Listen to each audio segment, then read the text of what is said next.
Isa pa sa ating police report, 170,000 pesos na halaga ng shabu na samsam sa operasyon sa bayan ng Bulinaw. Para sa detalye, narito si Idol Aaron Navelgas. 104.7 IFM.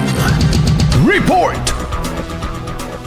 Nasamsam ng pinagsanib na puwersa ng mga otoridad ang tinatayang 170,000 pesos na halaga ng hindi kinalang shabu mula sa isang regional priority target sa isinagawang search warrant operation sa bayan ng Bulinaw, Pangasinan.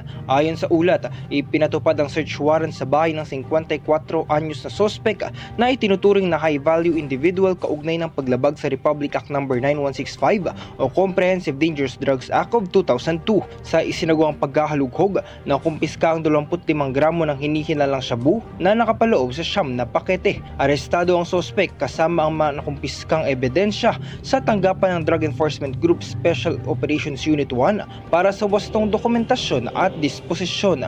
Kasama mo sa IFM News Dagupan, Idol Aaron Navelgas, Tatak IFM. IFM News. IFM News. IFM News.